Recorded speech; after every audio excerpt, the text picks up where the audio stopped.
الحمد لله نحمده ونستعينه ونستغفره ونؤمن به ونتوكل عليه ونعوذ بالله من شرور أنفسنا ومن سيئات أعمالنا من يهده الله فلا مضل له ومن يضلله فلا هادي له ونشهد أن لا إله إلا الله وحده لا شريك له ونشهد أن سيدنا مولانا محمدا عبده ورسوله صلى الله تعالى عليه وعلى آله وصحبه وبارك وسلم تسليما كثيرا كثيرا. باب لا تحقرن جارة لجارتها ولو كرسي شاة. حدثنا اسماعيل بن ابي اويس قال حدثنا مالك عن زيد بن اسلم عن عمرو بن معاذ الاشهلي عن جدته رضي الله تعالى عنها انها قال لي رسول الله صلى الله عليه وسلم يا نساء المؤمنات لا تحقرن امرأة منكن لجارتها ولو قرار شاة محرق.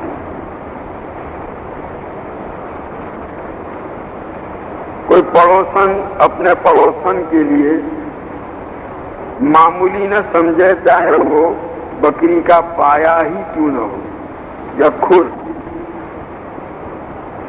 یہاں پڑوسی کے ساتھ جو حسن سلوک کیا جا رہا ہے اس کی ایک قسم یہ بھی ہے کہ پڑوسی اپنے پڑوسی کو کوئی چیز ہدیے کے طور پر دے. تو اس ہدیہ دینے کے سلسلے میں نبی کریم صلی اللہ تعالی علیہ وسلم ایک ہدایت ارشاد فرماتے ہیں اور خاص طور پر عورتوں کے لیے کہ بھائی پڑوسی کی طرف سے پڑوسی کو جو ہدیہ دیا جا رہا ہے اس معاملے میں جو چیز ہدیے میں پیش کی جا رہی ہے اس کو معمولی نہ سمجھا جائے، چاہے وہ دیکھنے کے اعتبار سے بظاہر کتنی ہی کم قیمت اور معمولی کیوں نہ ہو. ایک پڑوسن اپنے پڑوسن کے لیے، یہاں پڑوسن کا لفظ استعمال کیا مؤنث عورتوں کا خاص طور پر، کہ بھائی عورتوں کا ایک مزاج یہ ہے کہ اگر ان کو تاکید جب کی جائے کہ بھائی اپنے پڑوسی کے ساتھ اس نے سلوک کرو، کچھ بھیجو ہدیہ، کچھ کھانے کو بنایا ہے، جیسا کہ اگلے باب میں گزرا کہ نبی کریم صلی اللہ تعالی علیہ وسلم نے ہدایت فرمائی شوربہ زیادہ کر لو، پانی ڈال لو تاکہ آپ پڑوسیوں تک کچھ سالن بھی پہنچا سکو. تو عورتوں کو جب یہ ہدایت کی جاتی ہے کہ بھئی اپنی پڑوسن کو کوئی چیز دو ہدیے کے طور پر، چاہے بکری کی کھری ہی کیوں نہ ہو، تو عام طور پر عورتوں کے سامنے جب یہ مسئلہ آتا ہے پڑوسی کے یہاں کچھ بھیجنے کا، تو وہ یہ سوچتی ہیں کہ کوئی عمدہ اور بڑھیا چیز جب ہم بنائیں گے تب بھیجیں گے. یہ روزمرہ جو ہم دال روٹی بناتے ہیں یا روزمرہ کی معمولی چیزیں جو ہمارے یہاں گھر پر بنتی ہیں وہ کیا بھیجنا ہے، گویا ان چیزوں کو وہ معمولی سمجھتی ہیں اور اس قابل نہیں سمجھتی کہ اس کو پڑوسی کے پاس بھیج کر کے پڑوسی کے حق کی ادائیگی کی جو تاکید شریعت کی طرف سے کی گئی ہے اس پر عمل کیا جائے. وہ یوں سمجھتی ہیں کہ بھائی کوئی عمدہ بڑھیا قیمتی چیز یا کوئی اچھا کھانا بڑھیا قسم کا پکا ہو تو ہی جب بھیجیں گے تبھی اس کا حق ادا ہوگا. اس پر نبی کریم صلی اللہ تعالی علیہ وسلم ہدایت فرماتے ہیں کہ حضرت عمرو بن معاذ اشہلی اپنی دادی صاحبہ جو صحابیہ تھی رضی اللہ تعالی عنہ ان سے نقل کرتے ہیں، وہ فرماتی ہیں کہ نبی کریم صلی اللہ تعالی علیہ وسلم نے مجھ کو خطاب کر کے فرمایا، اے مسلمانوں کی عورتوں، کوئی عورت تم میں سے اپنی پڑوسن کے لیے ہدیہ بھیجنے کے معاملے میں حقیر نہ سمجھے، چاہے وہ بکری کی جلی ہوئی کھری یا بکری کا جلا ہوا پایا ہی کیوں نہ ہو، ہے نا، تو چاہے وہ معمولی چیز ہو، لیکن یہ نہ سمجھو کہ بھئی یہ کیوں بھیج، نہیں، جب آپ کو ہدایت کی گئی ہے شریعت کی طرف سے کہ پڑوسی کے ساتھ اس نے سلوک کریں، اب آپ اپنی حیثیت کے مطابق آپ کے پاس آپ کو وہی میسر ہے، اس وقت اور کوئی چیز عمدہ ہے نہیں، اسی کو بھیجیے۔ عمدہ چیز کے انتظار میں حسن سلوک والے شریعت کے حکم پر عمل کرنے کو ملتوی کر دینا، یہ کوئی دانشمندی کی بات نہیں ہے۔ آپ شریعت کے حکم پر عمل کرنا شروع کر دیجئے، جو چیز بھی آپ کو میسر ہو، چاہے وہ بکری کی کھری ہی کیوں نہ ہو۔ گویا یہاں جس عورت کو حسن سلوک کی تاکید کی جا رہی ہے، اس کو یہ ہدایت کی جا رہی ہے کہ تمہارے پاس جو میسر ہے تم کو، چاہے وہ معمولی چیز ہو، وہ بھیجنے میں تم کوئی باک محسوس مت کرو، کوئی شرم کرنے کی ضرورت نہیں، بھیج دو۔ بعضوں نے اس کو برعکس لیا ہے، یعنی جس عورت کے پاس ہدیہ بھیجا جا رہا ہے اس کو ہدایت کی جا رہی ہے، کیونکہ یہ بھی عورتوں کا مزاج ہے کہ جب پڑوس کے یہاں سے یا کسی کے یہاں سے کوئی چیز آتی ہے تو معمولی اگر ہوتی ہے تو وہ اس پر ناک بہو چڑھاتی ہے، اور کہ مووی کو شرم نہیں آئی ایسا بھیجتے یوں بولتی ہے، یہی ملا بھیجنے کے واسطے ہمارے گھر پر۔ تو حضور اکرم صلی اللہ تعالی علیہ وسلم تاکید فرماتے ہیں کہ بھائی آپ کی پڑوسن کی طرف سے جو چیز بھیجی گئی ہے، چاہے وہ معمولی کیوں نہ ہو، چاہے وہ بکری کی کھری جلی ہوئی کیوں نہ ہو، لیکن آپ اس کے اس ہدیے کو معمولی نہ سمجھیں، بلکہ اس کی قدر کریں کہ بھائی ہمارے پڑوسی کو ہمارے ساتھ محبت تھی، تعلق تھا، تب تو اس نے ہمارے ساتھ اس کو ہمارے پاس یہ چیز بھیجی۔ یہ تو گویا جس عورت کے پاس یہ چیز بھیجی جا رہی ہے اس کو بھی، تو گویا دونوں کو تاکید ہے، ادھر دونوں پر محمول کیا جا سکتا ہے، بھیجنے والی کو بھی اور بھیجا جا رہا ہے اس کو بھی۔ اور بعض حضرات نے یہاں جارہ بول کر کے جو ہے عربی میں، ویسے تو ایک شوہر کی 2 یا اس سے زیادہ بیویاں ہو تو آپس میں سوکن ذرہ کہلاتی ہیں، لیکن لفظ جارہ سے بھی اس کو تعبیر کرتے ہیں پڑوسن، گویا وہ سوکن۔ تو کبھی ایسا بھی ہوتا ہے کہ ایک سوکن یا پڑوسی کے معاملے میں بھی ہو سکتا ہے ایسا کہ ایک سوکن جو ہے اپنی دوسری سوکن کے پاس محض اس کا مذاق اڑانے کے لیے معمولی چیز بھیج رہی ہے، یعنی بھیجنے والی کا مقصد ہی ہے تحقیر، ذرا اس کا جو ہے اس کو بے عزت کرنے کے لیے معمولی چیز بھیجی۔ تو حضور صلی اللہ علیہ وسلم فرماتے ہیں کہ بھلے اس نے اپنے اس ارادے سے بھیجی، لیکن آپ اس کو معمولی نہ سمجھیں، آپ اس کو عزت سے لیں، اور آپ نے سمجھا آپ اس کا شکریہ ادا کریں، اللہ تعالیٰ آپ کو جزائے خیر دے، آپ نے عنایت فرمائی، تاکہ کم سے کم اس کا جو ارادہ تھا وہ شرما تو جانے اس میں۔ تو بہرحال ایک تیسرا مفہوم اس کا یہ بھی بیان کیا گیا ہے۔ حدثنا آدم قال حدثنا ابن ابی ذئب قال حدثنا سعید المقبری عن ابیہ عن ابی ہریرہ رضی اللہ تعالی عنہ قال النبی صلی اللہ علیہ وسلم یا نساء المسلمات لا تحقرن جارۃ لجارتها ولو فرسن شاة۔ حضرت ابو ہریرہ رضی اللہ تعالی عنہ نقل کرتے ہیں کہ نبی کریم صلی اللہ تعالی علیہ وسلم نے ارشاد فرمایا، اے مسلمان عورتوں، کوئی پڑوسن اپنی پڑوسن کے لیے معمولی نہ سمجھے، چاہے وہ بکری کی کھری یا بکری کا پایا ہی کیوں نہ ہو۔ وہی روایت ہے، لیکن پہلے حضرت صحابیہ سے منقول تھی، یہ حضرت ابو ہریرہ سے منقول تھی۔ باب و شکایت الجار، پڑوسی کی شکایت۔ حدثنا علی بن عبداللہ قال حدثنا صفوان بن عیسیٰ قال حدثنا محمد بن عجلان قال حدثنا ابی عن ابی ہریرہ رضی اللہ تعالی عنہ قال رجل یا رسول اللہ ان لی جارا یوزینی فقال انطلق فاخرج متاعک الی الطریق فانطلق فأخرج متاعه فاجتمع الناس عليه فقالوا ما شأنكم قال لي جار يؤذيني فذكرت للنبي صلى الله عليه وسلم فقال انطلق فأخرج متاعك إلى الطريق فجعلوا يقولون اللهم لعنه اللهم أخزه فبلغه فأتاه فقال ارجع إلى منزلك فوالله لا أؤذيك. حضرت ابو ہریرہ رضی اللہ تعالیٰ عنہ فرماتے ہیں کہ نبی کریم صلی اللہ تعالیٰ علیہ وسلم کے پاس آ کر ایک آدمی نے شکایت کہ میرا پڑوسی مجھے تکلیفیں پہنچاتا ہے.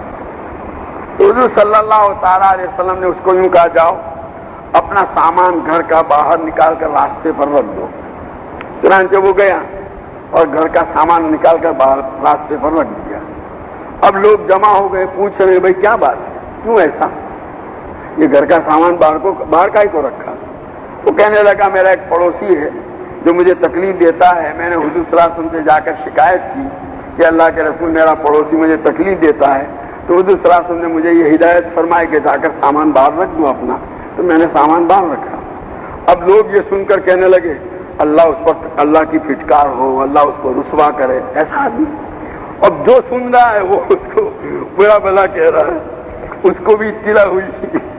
وہ آیا, اس نے دیکھا کہ یہ تو اچھا خاصا ہمارا یہ ہو گیا ہے, تو اس نے کہا بھائی تم اپنے گھر چلا جا, آئندہ کبھی تکلیف نہیں پہنچاؤں گا. یہ گویا علاج کر دیا اس کی ایذا رسانی کا. حدثنا علی بن حکیم الاودی قال حدثنا شریک عن ابی عمر عن ابی جحیفہ رضی اللہ تعالی عنہ قال شکا رجل الى النبی صلی اللہ علیہ وسلم جارہ فقال احمل متاعك فضعه على الطريق فمن مر به يلعنه فجعل كل من مر به يلعنه فجاء الى النبي صلى الله عليه وسلم فقال ما لقيت من الناس فقال ان لعنة الله فوق لعنته ثم قال للذي شكا كفيت او نحوه. حضرت ابو جحیفہ رضی اللہ تعالیٰ عنہ سے منقول ہے, فرماتے ہیں کہ ایک آدمی نے نبی کریم صلی اللہ تعالیٰ علیہ وسلم کے پاس جا کر اپنے پڑوسی کی شکایت کہ وہ مجھے تکلیف پہنچاتا ہے. تو نبی کریم صلی اللہ علیہ وسلم نے فرمایا اپنا سامان اٹھا کر کے راستے پر رکھ دو, جو بھی گزرے گا وہ اس کو برا بھلا کہے گا. چنانچہ دوسرے سامان لا کر کے راستے پر رکھ دیا. اب جو بھی گزر رہا ہے اس کو کوئی بھی ایسا کیوں کیا, بھائی اس لیے ایسا کیا. تو جو سن رہا ہے وہ پڑوسی کو برا بھلا کہتا ہے. اور وہ پڑوسی آ کر کے حضور اکرم صلی اللہ علیہ وسلم سے عرض کرنے لگا آج تو لوگوں سے مجھے بڑی تکلیف پہنچی, تو یعنی لوگوں کی لعنت اور پھٹکار مجھے سننی پڑی. تو حضور صلی اللہ علیہ وسلم نے فرمایا کہ اللہ کی پھٹکار تو ان کی لعنت سے بڑھ کر کے ہے, یعنی تو اپنے پڑوسی کو جو تکلیف پہنچا رہا ہے اس پر اللہ کی طرف سے جو تجھے سزا ملنے والی ہے وہ اس سے بڑھ کر کے ہے. اور پھر جس نے شکایت کی تھی اس کو حضور صلی اللہ علیہ وسلم نے فرمایا تیرا کام ہو گیا. کفی.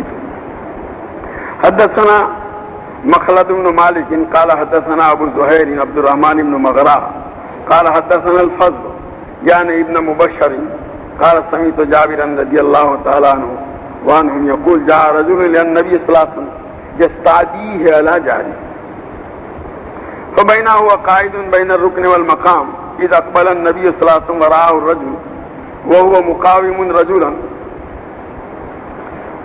عليه ثياب بياض عند المقام حيث يصلون على الجنائز فاقبل النبي صلى الله عليه وسلم فقال بأبي انت وامي يا رسول الله من الرجل الذي رأيت معك مقاومك عليه ثياب بيض قال قد رأيته قال نعم قال رأيت خيرا كثيرا ذاك جبريل عليه الصلاة والسلام رسول ربي ما زال يوصيني بالجار حتى ظننت أنه جائل له ميراث.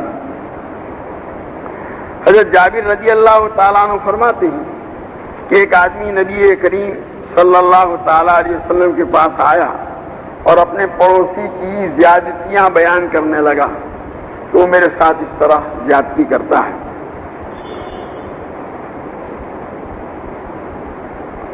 فمینا وہ قائد وہ آدمی جو ہے حجر اسود اور مقام ابراہیم کے درمیان بیٹھا ہوا تھا کہ نبی کریم صلی اللہ تعالی علیہ وسلم تشریف لائے اور اس آدمی نے دیکھا وراہ الرجل وهو مقاوم رجلا اور حضور صلی اللہ علیہ وسلم کے سامنے ایک دوسرا آدمی تھا جس پر سفید لباس تھا، وہیں مقام ابراہیم کے پاس جہاں جنازے کی نماز پڑھی جاتی ہے.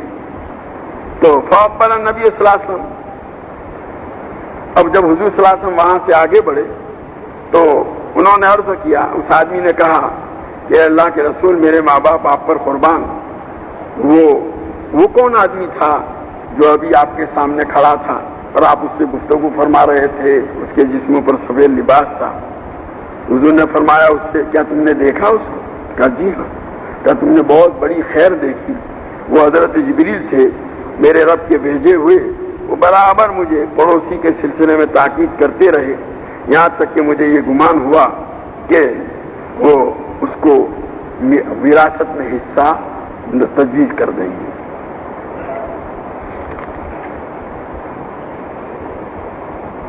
باب من آذى جاره حتى يخرج. حدثنا اسام بن خالد قال حدثنا ارطاط بن المنذر قال سمعت يعني ابا عامر الهمسي قال كان ثوبان رضي الله تعالى عنه يقول ما من رجلين يتصارمان فوق 3 أيام فيهلك أحدهما فمات وهما على ذلك من المصارمة إلا هلك جميعا وما من جار يظلم جاره ويقهره حتى يحمله ذلك على أن يخرج من منزله إلا هلك. کسی نے اپنے پڑوسی کو تکلیف پہنچائی جس کے نتیجے میں وہ اپنا گھر چھوڑنے پر مجبور ہوا. حضرت ثوبان رضی اللہ تعالیٰ عنہ جو نبی کریم صلی اللہ تعالیٰ علیہ وسلم کے آزاد کردہ غلام ہیں، فرماتے ہیں کہ جو دو آدمی آپس میں ایک دوسرے کے ساتھ ایک دوسرے سے قطع تعلق کیے رکھیں 3 دن سے زیادہ، اور ان میں سے ایک کا انتقال ہو جائے یا دونوں انتقال کر جائیں اور وہ اسی آپس میں قطع تعلق والی حالت پر موجود تھے، تو دونوں ہلاک ہو جائیں گے. اور یہ بھی فرمایا کہ جو پڑوسی اپنے پڑوسی کے ساتھ ظلم زیادتی کرتا ہے، یہاں تک کہ اس کی یہ ظلم و زیادتی اس پڑوسی کو اپنا گھر چھوڑنے پر مجبور کرتی ہے، تو وہ ظلم زیادتی کرنے والا پڑوسی ہلاک ہو جائے گا. یہ بہت سخت وعید ہے پڑوسی کے لیے اس طرح کہ اگر اس کے اس بدسلوکی کے نتیجے میں پڑوسی کو گھر چھوڑنا پڑے. باب جاری الیہود. حدثنا ابو نعیم قال حدثنا بشیر بن سلیمان عن مجاہد قال كنت عند عبد الله بن عمرو رضی اللہ تعالی عنہما وعنہما غلامه يسلخ شاة فقال يا غلام اذا فرغت فابدأ بجارنا اليهودي فقال رجل من القوم اليهودي اصلحك الله قال انی سمعت النبی صلی اللہ علیہ وسلم یوصی بالجار حتی خشینا او روینا انه سیورثه. یہودی یعنی غیر مسلم پڑوسی، یہ پڑوس کا جو حق ہے بتلایا گیا ہے، وہ کوئی مسلمان کے ساتھ خاص نہیں ہے، کوئی بھی ہو، کسی بھی مذہب سے تعلق رکھنے والا ہو، بہرحال بحیثیت پڑوسی کے اس کے ساتھ حسن سلوک کرنا ضروری ہے. اگر مسلمان ہے تو یہ تاکید اور بڑھ جاتی ہے، اور اگر وہ رشتہ دار ہے تو اور زیادہ تاکید ہو جاتی. حضرت مجاہد رحمت اللہ علیہ جو بہت بڑے تابعی ہیں، فرماتے ہیں کہ میں حضرت عبداللہ ابن عمرو ابن عاص رضی اللہ تعالیٰ عنہما کے پاس بیٹھا ہوا تھا اور آپ کا غلام بکری ذبح کرنے کے بعد اس کی کھال اتار رہا تھا. انہوں نے اپنے غلام سے کہا، اے غلام، جب تم فارغ ہو جاؤ یعنی کھال اتار چکو بکری کی، تو اس کے گوشتوں کو دینے کے معاملے میں ہمارے یہودی پڑوسی سے شروعات کرنا، یعنی اس میں سے پہلے یہودی پڑوسی کو دینا. تو وہاں جو لوگ موجود تھے ان میں سے کسی نے کہا، یہودی؟ اللہ آپ پر رحم کرے، یعنی آپ یہودی کے ساتھ یہ معاملہ کرنے کا اپنے غلام کو حکم دے رہے. تو آپ نے حضرت عبداللہ ابن عمرو نے جواب میں فرمایا، میں نے نبی کریم صلی اللہ تعالی علیہ وسلم کو سنا کہ آپ پڑوسی کے ساتھ حسن سلوک کی بہت زیادہ تاکید فرماتے ہیں، یہاں تک کہ مجھے اندیشہ لاحق ہوا کہ آپ پڑوسی کو وارث بنائیں گے. اور اس میں کوئی قید نہیں تھی کہ وہ مسلمان ہی ہو، کوئی بھی ہو، مسلمان ہو یا غیر مسلم ہو، بحیثیت پڑوسی کے اس کا حق ہے کہ اس کے ساتھ حسن سلوک کیا جائے، بھلائی کا معاملہ کیا جائے۔ باب الکرم۔ حدثنا محمد بن سلام قال خبرنا عبدۃ عن عبید اللہ عن سعید بن ابی سعید عن ابی ہریرہ رضی اللہ تعالی عنہ قال سئل رسول اللہ صلی اللہ علیہ وسلم ای الناس اکرم قال اکرمهم عند الله اتقاهم قالوا ليس هذا نسلك قال فاکرم الناس یوسف نبی اللہ ابن نبی اللہ ابن خلیل اللہ قالوا ليس هذا نسلك قال فعن معادن العرب تسألوني قالوا نعم قال فخياركم في الجاهلية خياركم في الإسلام إذا فقهوا۔ کرم کا معنی ہے شرافت، بزرگی، عزت۔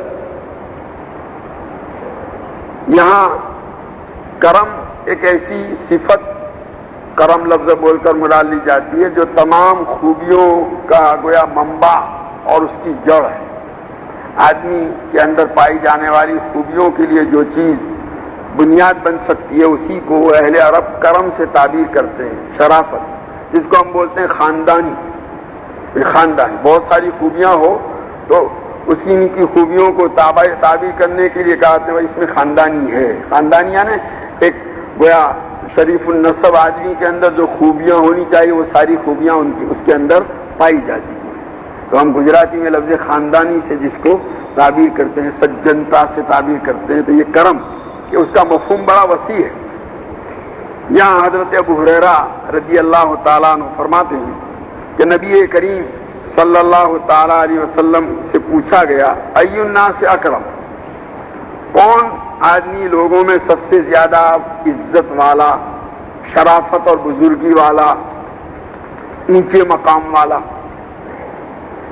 تو نبی کریم صلی اللہ تعالی علیہ وسلم نے جواب میں ارشاد فرمایا لوگوں میں سب سے زیادہ عزت والا اللہ کے یہاں وہ ہے جو اللہ سے ڈرتا ہو، اللہ کی نافرمانی سے بچتا ہو۔ قرآن میں بھی ہے ان اکرمکم عند اللہ اتقاکم، کہ تم میں سب سے زیادہ شریف، سب سے زیادہ عزت والا، سب سے زیادہ بزرگی والا اللہ کے یہاں وہی ہے جو اللہ کی نافرمانی سے سب سے زیادہ بچتا ہو۔ لوگوں نے عرض کیا، صحابہ نے، ہمارا سوال یہ نہیں ہے، یعنی ہم اس کے متعلق پوچھنا نہیں چاہتے۔ تو حضور صلی اللہ علیہ وسلم نے فرمایا پھر کہ لوگوں میں سب سے زیادہ جو ہے بزرگی والے حضرت یوسف ہیں جو خود اللہ کے نبی ہیں اور بیٹے ہیں اللہ کے نبی کے، اور وہ بیٹے ہیں اللہ کے خلیل کے۔ یعنی مطلب یہ ہے کہ وہ حضرت یوسف ایسے شخص ہیں کہ گویا ان کے بابا و اجداد سے نبوت کا سلسلہ چلا رہا ہے، خاندانی اعتبار سے گویا وہ نبی کے بیٹے، نبی کے بیٹے، نبی کے بیٹے، 4 رشتوں تک نبوت چلی گئی ہے۔ اس سے زیادہ شرافت خاندانی اور کیا آ سکتی؟ پھر لوگوں نے عرض کیا ہمارا سوال اس سے نہیں ہے۔ تو نبی کریم صلی اللہ علیہ وسلم نے فرمایا فان معادن العرب تسألون، کہ اہل عرب کے مختلف خاندانوں کے متعلق تم پوچھنا چاہتے ہو کہ عرب کے خاندانوں میں کون سب سے زیادہ باعزت اور شرافت والا؟ تو لوگوں نے، صحابہ نے عرض کیا جی ہاں۔ تو اس پر نبی کریم صلی اللہ علیہ وسلم فرمایا فخیارکم فی الجاہلیت خیارکم فی الاسلام اذا فقہوا، تم میں جو خاندان زمانہ جاہلیت میں عزت اور شرف والے سمجھے جاتے تھے، اسلام لانے کے بعد بھی وہی عزت و شرف والے ہیں، بشرطے کہ وہ علم حاصل کر لیں۔ مطلب یہ ہے کہ بہت عام طور پر ایسا ہوتا ہے کہ یہ کمالہ معادن سے تعبیر کیا۔ معادن عربی زبان میں کہتے ہیں کان کو، جیسے کان کے اندر مختلف دھاتیں اور مختلف قیمتی چیزیں ہوتی ہیں، جو ہے ہیروں کی کان ہوتی ہے، سونے کی کان ہوتی ہے، چاندی کی کان ہوتی ہے، تانبے کی ہوتی ہے، پیتل کی ہوتی ہے۔ تو مختلف قیمتی دھاتیں اور مختلف قیمتی جواہرات کی کانیں ہوا کرتی ہیں۔ تو کان کے اندر گویا قدرتی طور پر وہ قیمتی چیزیں پہلے سے موجود ہوتی۔ تو اسی طریقے سے جن خاندانوں کے اندر جو اوصاف پہلے سے چلے آ رہے ہیں بھلائی اور خوبی والے، مطلب یہ ہے بعض خاندان وہ تھے عرب کے اندر جو اپنی سخاوت کے اندر مشہور تھے، بعض اپنی شجاعت کے اندر مشہور تھے، بعض اور خوبیوں کے اندر مشہور تھے. تو نبی کریم صلی اللہ تعالی علیہ وسلم کے جواب کا حاصل یہ ہے کہ وہ جو فطری اور خاندانی خوبیاں ہر ایک کے اندر ہوا کرتی ہیں، تو وہ تو جو زمانے جاہلیت میں تھی وہی خوبیاں زمانے اسلام کے اندر بھی. البتہ اسلام لانے کے بعد اس کو 4 سال لگ جائیں گے، اور پھر اسلام لانے کے بعد بھی اگر انہوں نے علم حاصل کیا تو اس میں اور زیادہ ترقی ہوگی. تو کہنے کا حاصل یہ ہوا کہ اللہ تبارک و تعالیٰ نے اگر کسی کو خاندانی شرافت سے نوازا ہے تو ویسے خالی خاندانی اگر اس نے علم حاصل نہیں کیا اور اپنے آپ کو اچھے اعمال کا عادی نہیں بنایا بلکہ اپنی خاندانی کی مٹی پلیت کر دی، برے اعمال اختیار کر کے، بہت سے ایسے شریف گھرانے کے بچے ہوتے ہیں جو بری صحبتوں کے نتیجے میں اپنے خاندانی اوصاف جو چلے آ رہے ہیں اس سے اپنے آپ کو محروم کر دیتے ہیں. تو پھر اس صورت کے اندر جبکہ اس خاندان کی وہ خوبیاں جو چلی آ رہی تھی وہ بھی اب باقی نہیں رہی غلط صحبت کے اثر کے نتیجے میں، تو نسبی اعتبار سے اس کا اس خاندان سے تعلق رکھنا کوئی مفید نہیں ہے. ہاں اگر خاندانی کے ساتھ ساتھ اس نے اپنے ان خاندانی اوصاف کو اسلام لا کر مسلمان ہو کر اور پھر مسلمان ہونے کے بعد بھی علم حاصل کر کے، مطلب یہ ہے کہ اسلام نے جن خوبیوں کو حاصل کرنے کی ترغیب دی ہے اپنے اندر ان خوبیوں کو پیدا کر کے اور اس کی ریاضت اور گویا اس کی اپنے آپ کے اندر عادت ڈال کر کے محنت کر کے اس کو اجاگر کیا ہے تو پھر اس کا اور کوئی مقابلہ نہیں کر سکتا. تو گویا اس صورت میں یوں کہا جا سکتا ہے نور علی نور. خاندانیت کے ساتھ ساتھ یہ چیزیں ہوں تو یقیناً اس دوسرے وہ لوگ جن میں یہ اوصاف ہیں اور ساتھ میں اس میں خاندانی بڑائی پائی نہیں جاتی وہ اس کا مقابلہ نہیں کر سکتے. لیکن اگر ایک آدمی ہے خالی خاندانی لیے پھرتا ہے اور کوئی خوبی دوسری ہے نہیں، اس نے اپنے آپ کو ختم کر رکھا ہے، بگاڑ رکھا ہے، اپنے سارے اوصاف کو ضائع کر رکھا ہے، تو اب وہ اپنی خاندانی کا نام لے کر دوسرے وہ حضرات جو حقیقی معنی میں کسی اونچے خاندان سے تعلق نہیں رکھتے لیکن انہوں نے علم حاصل کیا، اچھے اوصاف ریاضت اور مجاہدے کے ذریعے اپنے اندر پیدا کیے، وہ ان کے مقابلے میں بڑھ سکتا نہیں ہے. یہ بات اپنی جگہ پر ہے. تو بہرحال خلاصہ یہ ہوا نبی کریم صلی اللہ تعالی علیہ وسلم کے ارشاد کا کہ جو خاندان زمانے جاہلیت کے اندر اونچے اور بڑے سمجھے جاتے تھے اگر انہوں نے اسلام قبول کر لیا اور اسلام قبول کرنے کے بعد علم بھی حاصل کر لیا اور اسلام اور علم کے تقاضوں کو انہوں نے پورا کیا تو یقیناً کوئی دوسرا اس کا مقابلہ نہیں کر سکتا. یہ ہے باب الاحسان الی البر والفاجر، نیک اور بد ہر ایک کے ساتھ اچھا سلوک کرنے کی تاکید. حدثنا الحمیدی قال حدثنا سفیان قال حدثنا سالم بن ابی حفصة عن منذر الثوری عن محمد بن علی بن الحنفیہ هل جزاء الاحسان الا الاحسان قال هي مسجلة للبر والفاجر. قال ابو عبد الله قال ابو عبید مسجلۃ مرسلہ. حضرت محمد بن علی ابن الحنفیہ رضی اللہ تعالیٰ عنہ حضرت علی رضی اللہ تعالیٰ عنہ کے صاحبزادے ہیں، فرماتے ہیں قرآن پاک میں باری تعالیٰ کا ارشاد ہے کہ بھلائی کا بدلہ بھلائی ہے، تو کہا کہ یہ حکم عام ہے ہر نیک و بد کے لیے، یعنی کوئی برا آدمی بھی آپ کے ساتھ بھلائی کرے تو آپ کو اس کے ساتھ بھلائی کرنی ہے. بھلائی کا بدلہ بھلائی ہی سے دینا ہے، وہ بھلائی کرنے والا اچھا ہو یا برا ہو. ایسا نہیں کہ اچھا آدمی بھلائی کرے تو ہم اس کے ساتھ بھلائی کا معاملہ کریں اور کسی برے آدمی نے ہمارے ساتھ بھلائی کی تو برا ہونے کی وجہ سے اس کے ساتھ بھلائی کا معاملہ نہ کریں. نہیں. باب فضل من یعول و یتیما. حدثنا اسماعیل قال حدثنی مالک عن ثور بن زید عن ابی الغیث عن ابی ہریرہ رضی اللہ تعالی عنہ عن النبی صلی اللہ علیہ وسلم قال السعی علی الارملة والمساکین کالمجاہدین فی سبیل اللہ وکالذی یصوم النہار ویقوم اللیل۔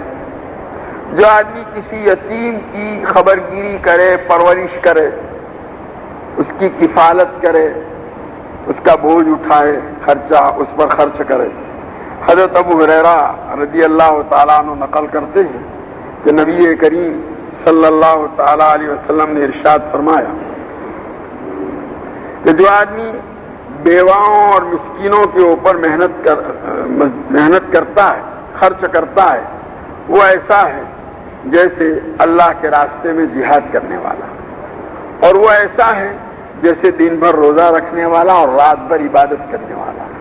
یعنی گویا یہ بیواؤں کے ساتھ اس نے سلوک، خاص کر کے بیوائیں اگر غریب ہے تو کما کر کے ان کی ضرورتیں پوری کرنا، یا مسکین، خاص کر کے وہ مسکین اگر یتیم ہے تو اس کی ضرورتیں پوری کرنا، اس کا بہت بڑا ثواب ہے۔ ایک مجاہد کو میدان جہاد میں جانے پر جو ثواب ملتا ہے، یا ایک آدمی کو دن بھر روزہ رکھنے اور رات بھر عبادت کرنے کی وجہ سے جو ثواب ملتا ہے وہ اس پر ملے گا۔ باب فضل من یعول یتیما لہ۔ حدثنا ابو الیمان قال اخبرنا شعیب عن الزہری قال حدثني عبد الله بن ابي بكر ان عروة بن الزبير اخبره ان عائشة زوج النبي صلى الله عليه وسلم رضي الله تعالى عنها قالت جاءتني امرأة معها ابنتان لها فسألتني فلم تجد عندي الا تمرة واحدة فأعطيتها فقسمتها بين ابنتيها ثم قامت فخرجت فدخل النبي صلى الله عليه وسلم فحدثته قال من يلي من هذه البنات شيئا فأحسن إليهن كن له سترا من النار۔ جو آدمی اپنے یتیم کی پرورش کرے، کبھی یہ ہوتا ہے کہ کوئی یتیم اپنا رشتہ دار، اپنا عزیز، لیکن ہے یتیم، جیسے کہ کسی عورت کے شوہر کا انتقال ہو گیا، اب جو چھوٹے چھوٹے بچے ہیں، اب وہ عورت خود ہی محنت مزدوری کر کے یا گھر میں رہ کر کے کوئی کام کر کے ان بچوں کی پرورش کر رہی ہے، تو گویا وہ اپنے یتیم کی کیا کر رہی ہے؟ پرورش کر رہی ہے۔ یا کسی وہ داماد کا انتقال ہو گیا تو اب یہ بیٹی بچوں کے ساتھ گھر پر آ گئی، باپ کے گھر، تو اب یہ نانا جو ہے، نواسے جو یتیم ہیں ان کی پرورش کرتا ہے، یہ بھی اپنا یتیم ہے، یہ باپ ہے۔ تو بیٹے کا انتقال ہو گیا، اب بیٹے کے چھوٹے چھوٹے بچے ہیں، دادا ان کی پرورش کرتا ہے، تو یہ اپنا یتیم ہے۔ یہ حضرت عائشہ رضی اللہ تعالیٰ عنہ فرماتی ہیں کہ ایک عورت ان کے پاس آئی، حضرت عائشہ رضی اللہ تعالیٰ عنہ کے پاس، اس کے ساتھ اس کی 2 بیٹیاں تھیں۔ جہاں امام بخاری اس لیے لائے کہ وہ بتلانا یہ چاہتے ہیں کہ یہ دونوں بیٹیاں یتیم تھیں، یعنی اس عورت کے شوہر کا انتقال ہو گیا تھا اور وہ چھوٹی بچیاں ان کی اس ماں کے پاس، ماں کی تحویل میں تھی، ان کو لے کر وہ عورت حضرت عائشہ رضی اللہ تعالیٰ عنہ کے پاس آئی۔ فسالت، حضرت عائشہ فرماتی اس نے مجھ سے اپنی ضرورت کا سوال کیا، تو حضرت عائشہ فرماتی میرے پاس سوائے ایک کھجور کے اور کچھ تھا نہیں، تو میں نے وہ ایک کھجور لے کر اس کو دے دی، تو اس نے وہ لے کر اپنی دونوں بیٹیوں کے درمیان تقسیم کر دی، آدھی ایک بیٹی کو دی، آدھی دوسری کو، خود کچھ بھی نہیں کھایا۔ ثم قامت فخرجت، اور پھر وہ اٹھ کر کے روانہ ہو گئی۔ حضرت عائشہ فرماتی اس کے جانے کے بعد نبی کریم صلی اللہ تعالیٰ علیہ وسلم تشریف لائے، تو میں نے حضور اکرم صلی اللہ تعالیٰ علیہ وسلم کے سامنے یہ واقعہ بیان کیا۔ حضرت عائشہ رضی اللہ تعالیٰ عنہ کو بڑا تعجب ہوا کہ ایک کھجور تھی، وہ بھی آدھی آدھی دونوں کو دی، خود کچھ نہیں کھایا۔ تو اس پر نبی کریم صلی اللہ تعالیٰ علیہ وسلم نے ارشاد فرمایا من یلی من هذه البنات شیئا، کہ جو آدمی، بعض روایت میں ممبولیہ ہے یا منیبتولیہ ہے، کہ جو آدمی ان بچیوں کی پرورش کا ذمہ دار بنایا گیا اور اس نے ان کے ساتھ بھلائی کا سلوک کیا، تو یہ لڑکیاں اس کے لیے جہنم کی آگ سے آڑ بن جائیں گی۔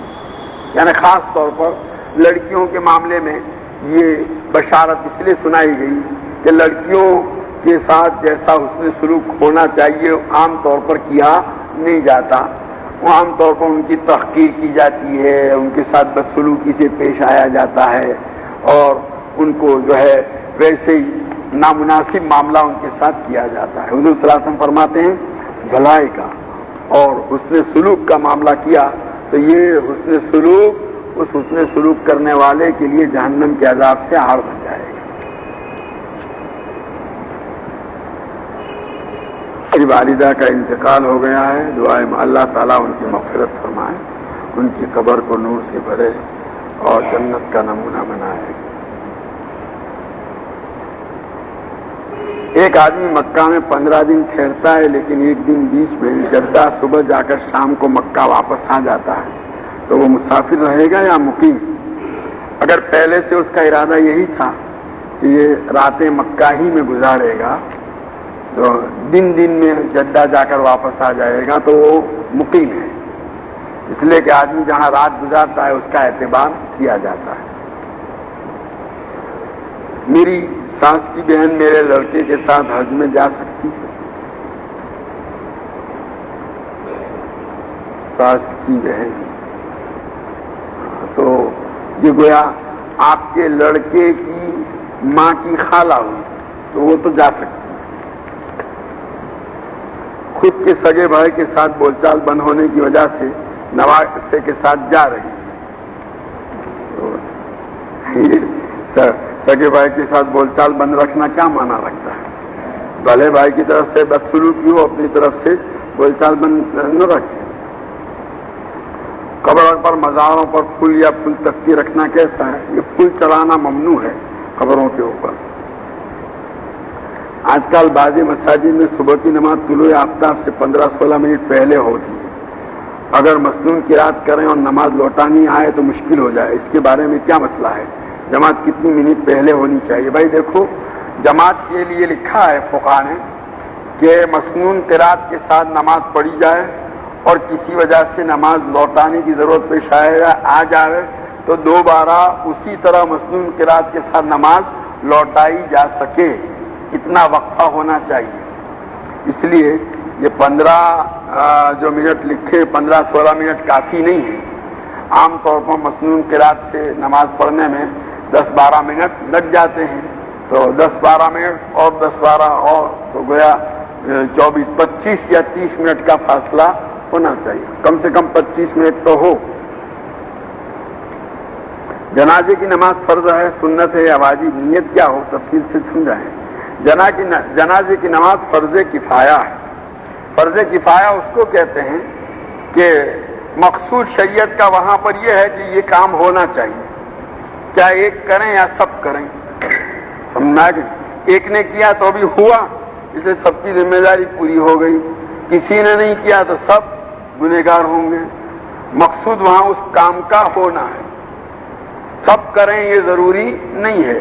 ایک مسلمان کا حق ہے کہ جب وہ دنیا سے جائے تو اس کے لیے دعائے مغفرت کی جائے نماز کی شکل کے اندر، اور یہ نماز جنازے کی جو ہے دراصل یہ دعائے مغفرت کے طور پر ہے۔ اس لیے نیت یوں کرے کہ میں نماز پڑھتا ہوں اپنے اس مسلمان بھائی کی جنازے کی اللہ کے واسطے اور اس کی دعائے مغفرت کے لیے، یہ دعائے مغفرت کی نیت کرے۔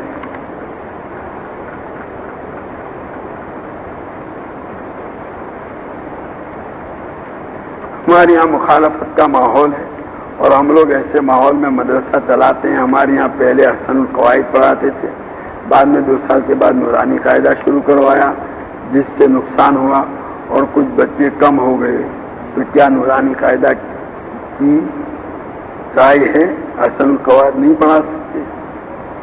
اب دیکھو یہ تو انتظام اور سے تعلق رکھنے والی چیزیں ہیں، احسن القواعد ہو، نورانی قاعدہ ہو یا اور دوسرے اس سلسلے میں جو رسالے لکھے گئے ہیں، تو اصل مقصود جو ہے وہ تو بچوں کو حروف شناسی کرانا ہے۔ تو اب کسی بھی شکل میں ہو، اپنے یہاں کے اعتبار سے جو ہے وہ مشورہ کر کے تجویز کیا جائے، اپنے یہاں کے اعتبار سے جو صورت مفید ہو وہ اختیار کی جائے، کسی ایک چیز پر اصرار نہ ہو۔ اکثر مسلمانوں کے گھر میں پوپٹ، مینا وغیرہ پرندے پنجرے میں پالتے ہیں، یہ صحیح ہے یا غلط؟ تو کسی پرندے کو ویسے پال کر پنجرے میں رکھنے کی اجازت ہے، بشرطے کہ اس کو تکلیف نہ پہنچائی جائے، اس کو کھلایا پلایا جائے، اس کو بھوکا نہ رکھا جائے۔ اگر اس طرح پنجرے میں رکھا لیکن کھانا نہیں دیا